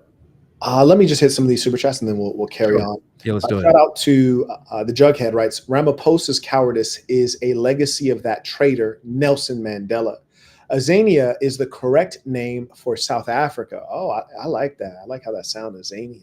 You got to remember that. Might have to make a t-shirt. I refuse to use the name given by the invaders. Love and respect from the UK brother. Shout out to Mr. Chambliss writes, back on track with Marquett Burton. Raphael comes in. He writes, Marquett, I think that the EFF represents the silent majority, but black people are scared to be really vocal. That's extraordinary in a country where you're like 80% of the population, 90% of the population. Shout out to Mr. Chambliss writes, David should use J and L keys to traverse the vid, I guess to skip forward and backwards. He writes also the arrow keys on the keyboard. I just assumed the arrow keys didn't work, but yeah, it'll take you back like 5 seconds or a 10-second jump if you hit back and forth with that. Got you. All right. Cool. Talk to me. Or I guess hit the play button. And it seems like, I mean, I want you to look good. I don't want you to look bad. Very good. But we have hundreds of people, thousands of people trying to come into our country because they feel they're going to be killed. And they'll wait, time out. He just said, I want you to look good. I don't want you to look bad. And he's the one that's making him look bad. So I said the greatest tool of the devil is deception. Yo, that's crazy. I want you to look good. Imagine if like someone's doing an exposure video on you, a YouTube exposure video, and in the video they're like, they started like, listen, Marquett and Cooley, I want you to look good. I want you to really look good, but let's just go ahead. I'm like, nigga, no, you don't. You're just making up all these lies. Come on now, this is a lie. The land is going to be confiscated, and you do have laws that were passed that gives you the right to confiscate land for no payment. You can take away land for no payment. I want to clarify that because we have a constitution. Our constitution guarantees and protects the sanctity of tenure of land ownership. And that constitution protects all South Africans with regard to land ownership. However, we do say, because we've got to deal with the past, the government, and as your government also has the right to expropriate land for public use. And you're doing that. And we've never really gotten underway with that. And we are going to be doing so. You're taking people's land away we have not. from them. And those people, in many cases, are being executed. Bro is literally lying in front of his face. Trump is literally lying. The guy keeps saying, no, we didn't. No, we're not. And Trump is acting like he is a South African that saw it firsthand. And the truth is, this is not a discussion because the South African leader should have said, this is none of your affair. Full stop. Like, you would never see Xi Jinping of China sit here and have a discussion about the domestic affairs of China with Trump. That's a fact. It's a ludicrous concept. Yo, that's a fact. Right? He should basically say, even if we're killing our whole population, we're going to do it. That's our population. It's none of your concern. Yeah, that's a fact. You could easily say, hey, I'll go ahead and worry about getting my house in order, but you make sure you got your house in order. But the thing is, he can't do it. Viewers, that's the people that's viewing right now. He's not in a position of power right now. He's going there and meeting Trump for a handout, for some federal aid. So he's not in a position to do this. And you never want to be in this position at all as a man. You don't want to be in this position. Submitting to another man like this, it's not good. You know, men should submit to God. That's the only submission you should be doing. But when it comes to force on who monopolizes the most force, well, hey, if you ain't in that position, you may have to submit to another man. God dang. And they happen to be white, and most of them happen to be farmers. That's crazy. And so that's the other thing. Like, why is he saying it happened to be white and most of them happen to be farmers? Okay, so what if this was happening and it was just other blacks in South Africa? Or not even that. What if it was people from Kenya that was in South Africa and they established some homeland there, and meaning that they're native to Kenya, but they established some homeland there in South Africa. And, this happened to them and their farmers. Would you say, how would you differentiate it? Would this even be national news? Most likely not, man. So. And that's a tough situation. I don't know how you explain that. Okay, that's that clip there. Hey, I got this other clip that I wanted to bring up too, but you got any takes before we get to this other one or no? I want to say for all of the colored peoples watching that the correct language is that it's not that you can't do this or that. It's not that you can't own your business. You can't own your record label. You can't run your country. It's that some men or males don't. They don't have the testosterone, the manliness, the ideas to do it. But no black, no white, no Jew, no one can stop you from doing what you're determined to do. Now, in some cases, you may be killed for doing it, but do people not go and die in wars that they don't benefit from at all? Did we not have Americans dying in Vietnam? For what explainable reason? So to fight for your own sovereignty is certainly a fight worth having. So it's not that he can't. No, he can. And I think that he should. But the people of South Africa, their leader is a reflection of them, which is an effeminate mass. He's clearly a very effeminate fellow. This is what they were playing on the screen. I've seen this many times. This is not new. This is old? Well, this is not a new song, right? Because you got to remember that these people came out of apartheid. And so these kinds of songs were based on the history of them being subjugated by the certain white populations in South Africa, right? So they didn't just create the song now. Yeah, right? yeah, like, yeah. You know, like their grandmothers, Yep. you know what I'm saying? Yeah. Yeah, and this is the thing. Most people wouldn't know that information. So they'll think you're like, wow, these are some black, evil, racist people. But let's play this a little bit for the chat so to just get some understanding of, why Trump is saying the things that he's saying. Trump is creating this. This is not why he's saying, this is how he's trying to justify How it. he's trying Why to he's justify saying it. Yeah. is because Elon Musk is a racist white South African who has undue influence in the White House. That's why. That's the why. He said that's the why. Yeah, Let's go ahead and bring this back. Kill the poor, the farmer. Kill the poor, the farmer. Brrr.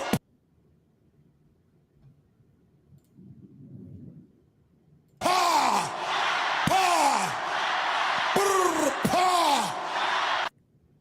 Okay. All right. So that's the end of that clip. They're saying kill the, is it poor? Boar. Kill the boar.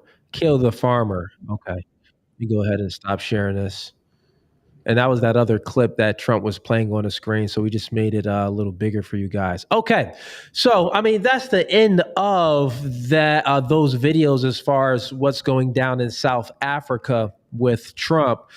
You guys, you can go ahead and, paint your own conclusion from this. But what we are witnessing here is the South African president is a weak individual. What some notes you can take from this is that you don't want to be in a position of having your hand out and needing something from another man, because that isn't a masculine position. That's a position where you got to bend over backwards sometimes, like that president from South Africa is doing. And like Marquett said, he doesn't actually have to. He's choosing to, which is much different. He's choosing to be in the position where he's, bending over backwards, and this other man has pretty much full authority over him in this situation because he needs a handout. But he's choosing this, and it could be many reasons why he's choosing this. But I would say the one thing is void of masculinity. No man is going to choose this position, man. I'll die before I choose this position. What about you, Marquett? Yeah. And the truth is that in my book, The Black Box, you guys can get it on Amazon, I explain that you think you can run from a fight, but that's actually an illusion. When you run from a fight, you're actually running directly into another fight that'll be a greater and more challenging fight. So, for example, he goes to America, gets embarrassed in front of the world, then goes back to South Africa. He's going to have a challenge getting reelected because the population was like, kind of like, hold on, bro, that was a bad look. So he's now going to have to fight for maintaining office and power in South Africa. So he's basically gone, because he's failed with South Africa. He failed on the international stage. You can't win. If you would have showed some guts, I'd respect it. Now, here's the irony. You look at the Ukrainian president, who also came to beg, but bro was wild aggressive, and he already got billions. You heard me? He don't even have his own army, and his country's in decay, and he's still, really trying to boss up. Big difference. Yeah, yeah. And that's the thing. It's like, is it the nature? Remember when you were speaking about nature before? Is this the nature of some blacks where they're just like, I believe it's a little bit of both, though. I believe it's a little bit of nature and nurture, because he was definitely nurtured in this position to a degree, because he didn't operate from a position of power, and he doesn't have the ability to operate in the position of power because they don't have any nukes. South Africa, you would know more than I do, but they don't. They gave them up, actually. They used to have them, and someone in the chat can correct me if I'm wrong. They used to have them. Okay. Yeah, doesn't that sound interesting? They done gave theirs up. Israel still got theirs. God dang it, that's another story. All right, man. This pretty much sums this the commission podcast up. Marquett, any chats that you want to get to before we go? Yes, thank you for that. Yeah. Shout out to Dominic. He writes tuition. I sent an email. Hopefully it can add to the topic. So we might have a video link we might look at quickly if you have a moment. We can do that. Luis writes, I've been able to discern how one of my bosses, white, psychologically tries to dominate using gaslighting, manipulation, and subliminal supremacy rhetoric to place himself above me. Well, if he's your boss, he is not perceived to be above you. He is in fact above you. He writes, when I show continued competence, I believe that this makes him feel insecure, allowing his inherent racism to come out. Well, I tell you what, if you truly believe that, you need to get a new job or get into a different hierarchy where he's not above you, because he won't promote you. Shout out to Clay supporting the work, came in via PayPal. Gwinsley writes, big congratulations on the plantation, Mr. Burton. I appreciate that. He writes, now that is a baller alert.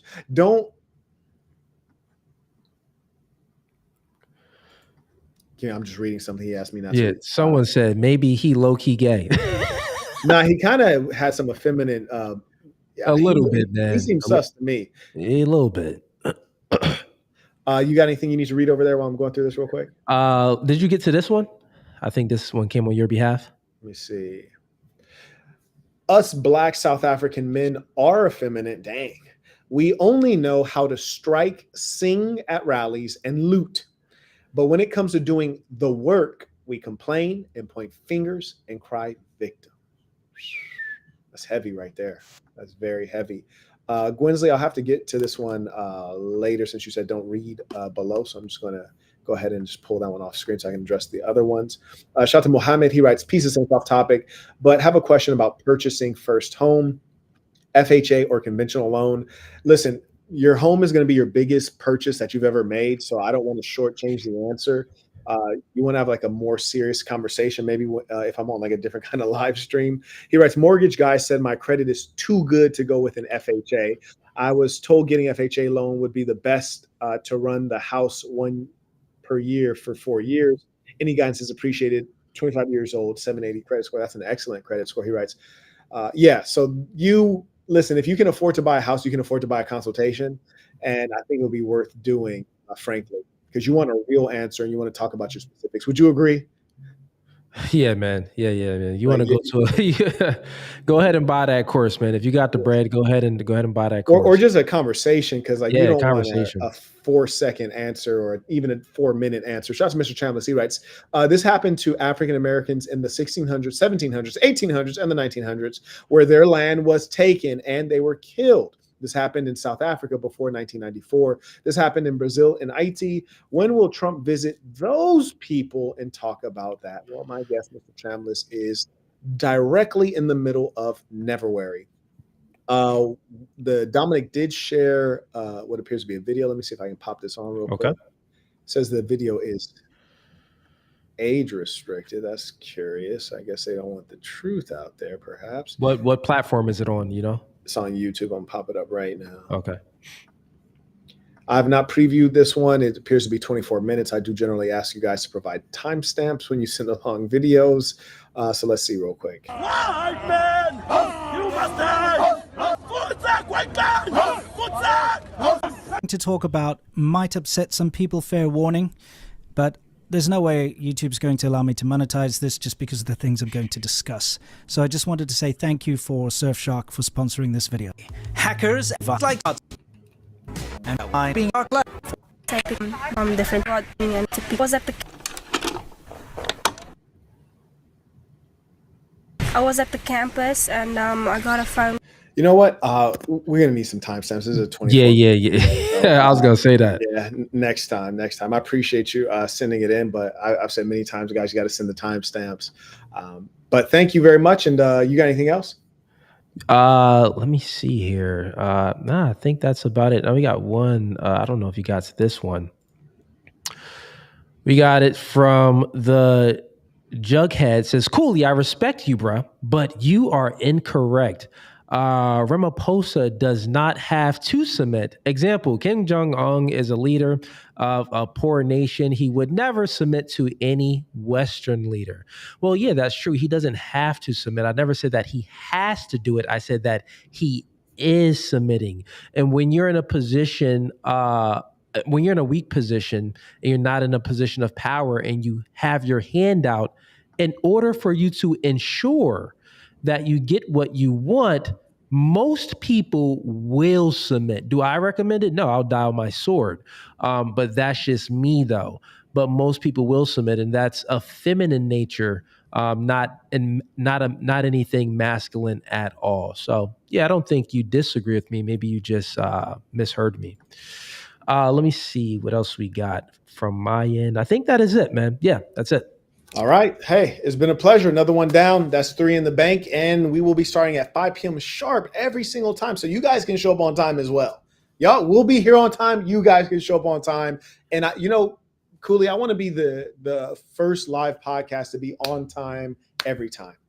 On time every time. Let's do it, man. I'm with it. Let's do it. So next Wednesday, 5 p.m. Eastern Standard Time, we'll be here. Make sure you're here. And before you go ahead and like the podcast, subscribe to the podcast, click that bell notification so you're notified of when we go live next. And also, subscribe to the Commission podcast. We need to get the subscriptions up on that because soon we don't want to be going live on our main channels. We want to only go live on the Commission podcast, but we're doing this to get everyone, it's marketing, to get you guys aware and know that when we go live, but soon we will only be going on live on the Commission podcast. So until next time, we out. Peace.